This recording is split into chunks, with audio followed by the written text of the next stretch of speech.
Olá pessoal, tudo bem com vocês? Aqui é o professor Danilo, estamos começando mais uma aula de geografia.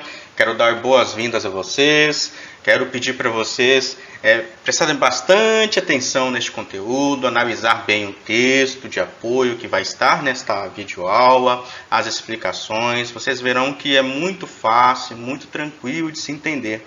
Nós estamos estudando estávamos estudando na última semana, e essa é uma complementação, né, do conteúdo, sobre a formação da população brasileira. E hoje, né, nós iremos estudar sobre a heterogeneidade da população brasileira. Já pararam para se perguntar o que seria essa heterogeneidade da população brasileira?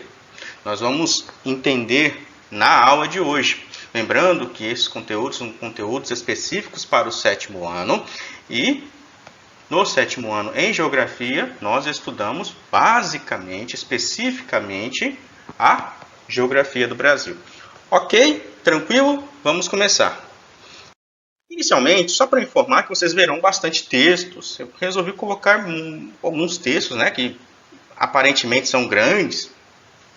Eu não irei fazer a leitura de todo o texto, mas eu deixo eles aqui, caso vocês queiram ler o texto, e eu acho que é importante vocês também fazer a leitura desse texto. Vocês podem pausar, ler o texto aqui do slide, como também esse mesmo texto aqui está no livro didático de vocês. Ok? Quero dizer, inicialmente, vou ler algumas partes do texto para ficar um pouco mais compreensivo o tema, né? Quero dizer que o povo brasileiro ele é resultado de séculos de miscigenação. Mas o que seria, professor, essa miscigenação? Miscigenação, em uma palavra mais popular, seria mistura.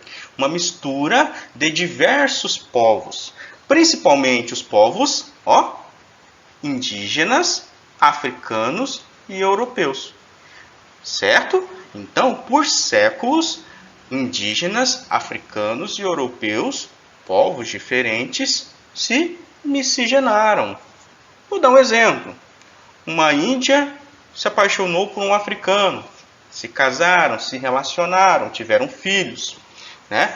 O resultado do fruto deste amor, do amor deste casal, gerou um filho. O filho ele vai trazer traços e características indígenas e africanas. Essa é a miscigenação, ok? E como o Brasil ele foi formado por essa miscigenação de diversos povos, o que aconteceu? O texto ele vai dizer aqui, que aos poucos incorporaram características físicas e culturais uns dos outros. Então, aquela criança que nasceu fruto do amor de uma índia, de um africano, ele vai adquirir o quê? Uma cultura diferente. Por quê? Ela vai ganhar uma cultura, vai receber a cultura indígena, misturar e juntamente com a cultura africana.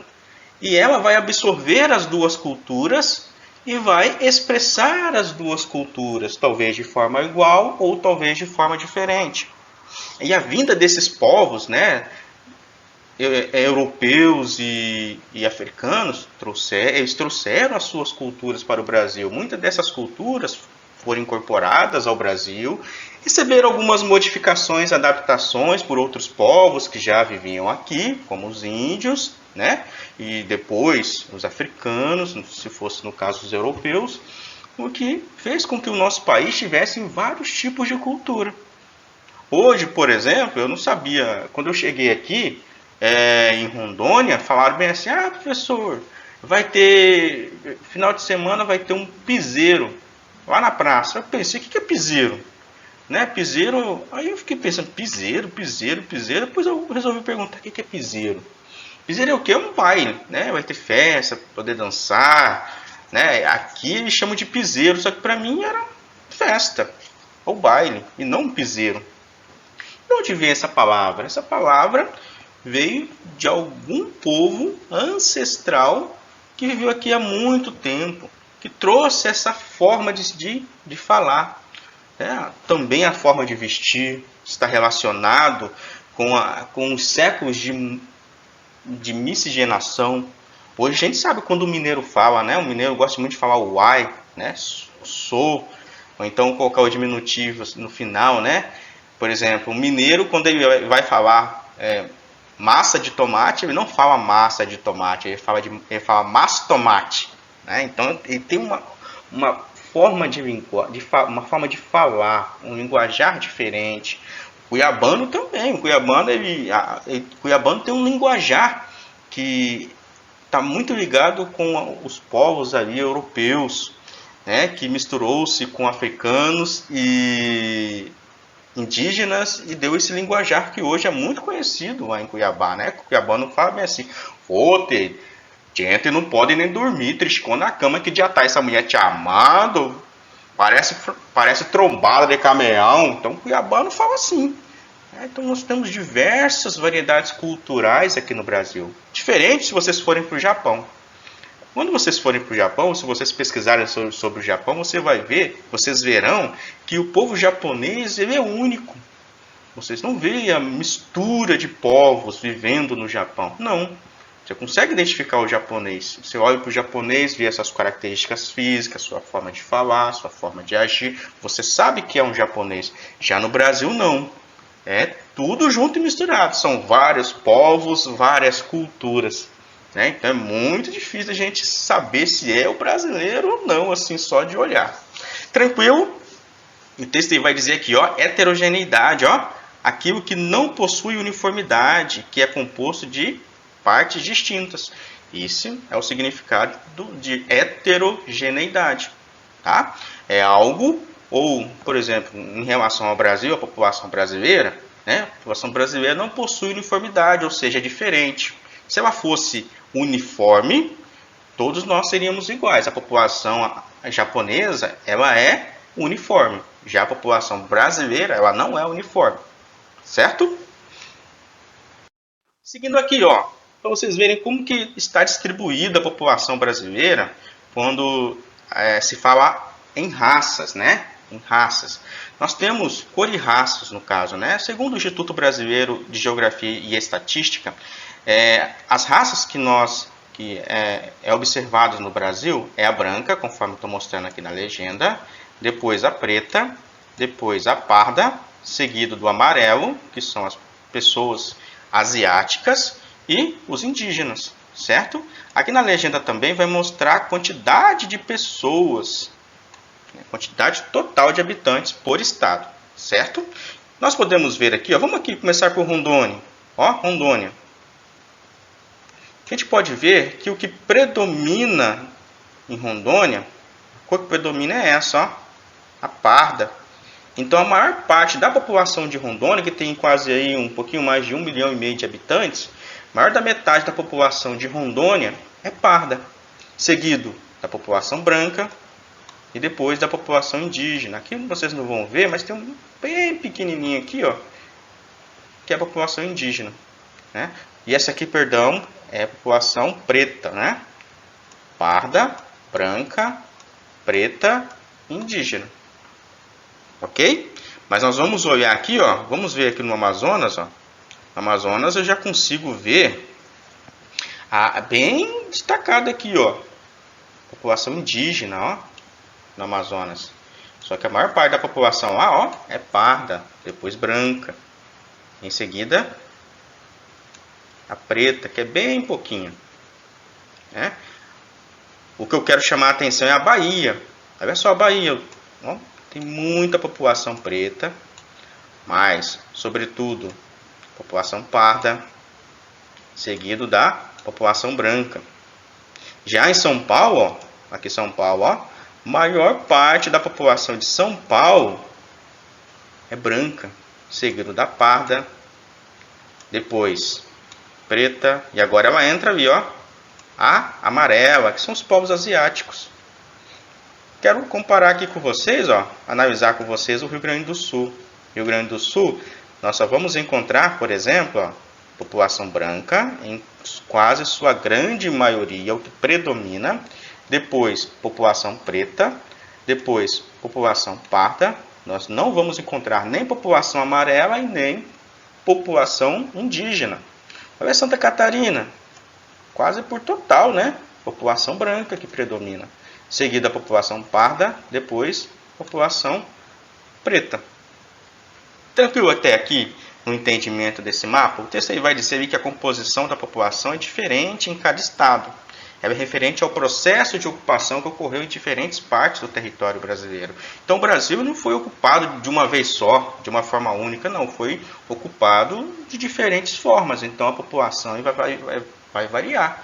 Então vai ter um estado que vai ter mais população parda, outro estado vai ter mais população branca, outro estado a população negra ou preta vai ser maior, outro estado já teremos população indígena, outro estado já teremos a população amarela. Então assim, não foi habitada de forma uniforme, ok? Seguindo, vamos falar um pouquinho dos povos indígenas, esses povos que já estavam aqui quando os colonizadores, ou melhor, os conquistadores chegaram, né? Os portugueses principalmente. Os povos indígenas do Brasil são descendentes dos habitantes nativos que aqui viviam. Então, se a gente for pensar, os povos indígenas eles são os verdadeiros brasileiros, porque eles já estavam aqui antes mesmo do Brasil ser Brasil. O censo do IBGE, que é o Instituto Brasileiro de Geografia e Estatística, vai dizer que a população indígena brasileira ultrapassa ali, 896 mil indivíduos. E esses indivíduos eles pertencem ali, a 305 etnias, a tribos. Então, são 305 etnias, 305 tipos de línguas diferentes, culturas diferentes, espalhadas pelo Brasil. Aqui nesse mapa, nós vamos ver aqui os municípios com a maior quantidade de povos indígenas. E esses municípios ficam no estado do Amazonas. São Gabriel da Cachoeira possui 29, pode-se dizer 17 índios residindo nesse município. Já São Paulo de Olivença, que é aqui bem na divisa, divisa aqui com a Colômbia, 14.947, e Tabatinga, que é bem do lado, 14.885. São os municípios com maior número, maior quantidade de indígenas morando dentro do município. Também, se a gente for analisar aqui por cor, quantidade de indígenas por unidade da federação, por estado. Nós temos aqui o amarelinho, que é onde tem menos índios, e o verde, até o verde, onde tem mais. Os estados ali que tem menos índios é o amarelinho, vai ter entre 2.000 a 10.000, que é o Amapá, Piauí, Rio Grande do Norte, Sergipe, Espírito Santo e Goiás. Aí eu vou aqui pelos que tem mais agora, Vou aqui o azul, Você pode dar pause e olhar o vídeo, analisar certinho, Eu vou olhar aqui, O azul, que tem entre 40 a 80 mil indígenas. A Bahia, Pernambuco, Mato Grosso do Sul e Roraima. Certo? Aí nós temos aqui, o estado que tem mais de 80 mil índios. Mais de 80 mil índios. O Amazonas, somente. Então, o Amazonas é o estado que tem o maior número de população indígena. Então, por nós termos essa população indígena, os povos nativos, os povos que viviam aqui, é importante que se preserve a cultura desses povos. É muito importante. O texto vai dizer aqui que, preservando a cultura indígena, aproximadamente 58% dos indivíduos que se declararam indígenas no censo de 2010, já tem algum tempo, praticamente quase 11 anos atrás, que habitavam terras indígenas, as áreas reconhecidas pelo governo brasileiro como de ocupação, legitimados grupos indígenas que sobre elas detêm autonomia. Estes indivíduos que viviam fora de terra indígena, parcela significativa, habitavam áreas urbanas em 2010, onde, em geral, é mais difícil preservar a língua e cultura, sobretudo a dos mais jovens. Então, eles perceberam que muitos índios jovens, quando eles adquiriam uma certa idade, eles deixavam a tribo e iam morar na cidade. O grande problema deles irem morar na cidade é que na cidade eles são influenciados por outras culturas, por músicas diferentes, por língua diferente, por religiões diferentes, né? O que faz com que muitas vezes ele abandone a cultura nativa dele, a cultura indígena. Essa é uma grande preocupação. E a grande preocupação de alguns órgãos públicos, né, e órgãos de apoio é o quê? É preservar a língua, preservar a cultura indígena, né? Que a cultura indígena não fique só com os mais velhos da tribo, porque se não tiver o jovem para poder preservar a cultura indígena, o que vai acontecer? Vai acabar, certo?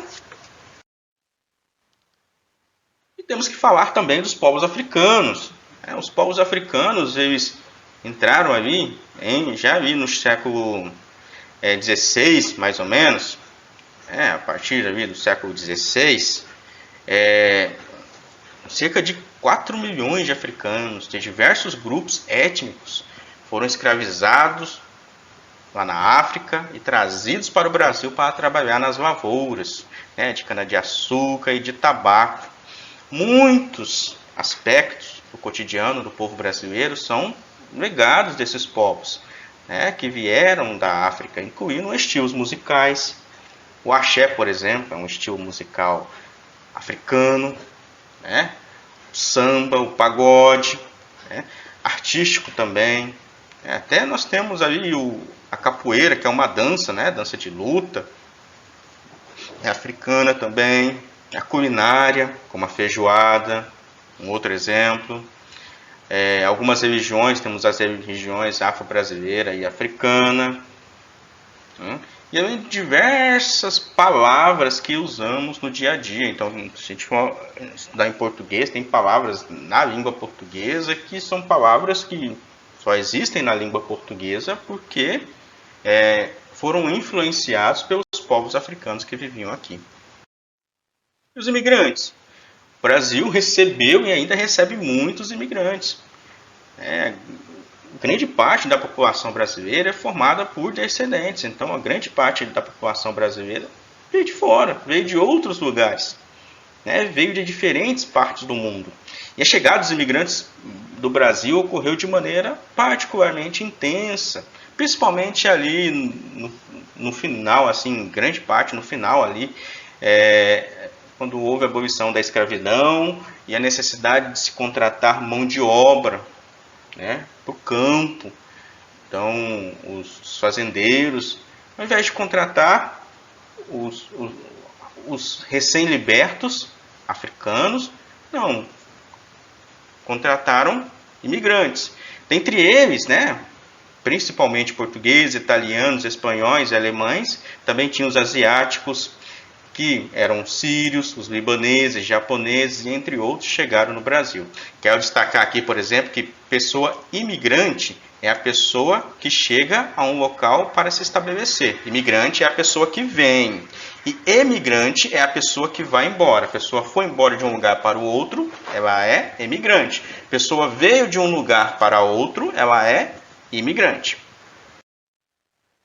E aqui no Brasil existem o que nós chamamos de migrações externas, ou seja, é possível e temos visto muito as imigrações que vêm de outros lugares para o Brasil, Então, assim, tem entrado muitos estrangeiros aqui no Brasil. Na última década, o número de imigrantes que tiveram o Brasil como destino final, pessoas que vieram para cá para morar, aumentou 160%.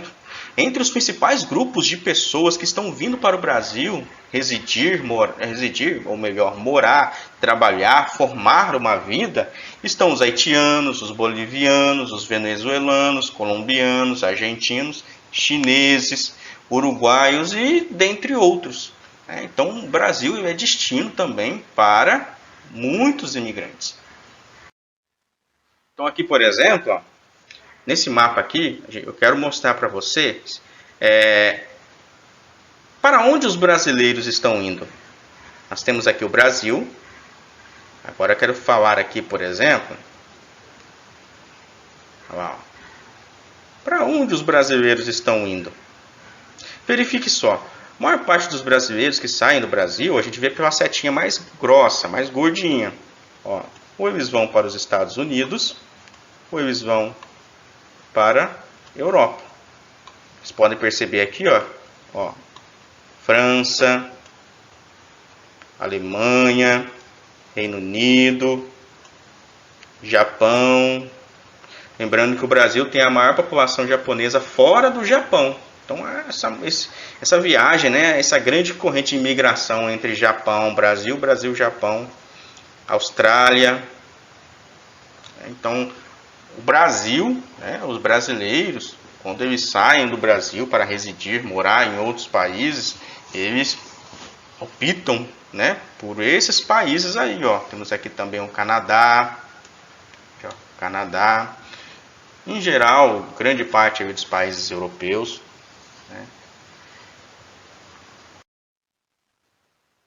E no Brasil nós temos o que nós chamamos de migrações internas. Acabei de falar sobre migrações externas. Quando eu falo em migrações externas, falei dos povos, pessoas que vêm de um lugar para o outro, né? E falei de migrações externas também, quando os brasileiros chegavam em determinados países da Europa, ou da América do Norte, ou da Ásia. Agora eu vou falar sobre as migrações internas para a gente encerrar. Ok? Nas migrações internas, ó, são as que realizam de uma área para outra dentro do mesmo país. Então vocês podem perceber aqui, ó, migrações internas. Ó, aqui tem migrações internas que saiu do Rio Grande do Sul, aqui para o norte do país, Rondônia, Acre, Amazonas.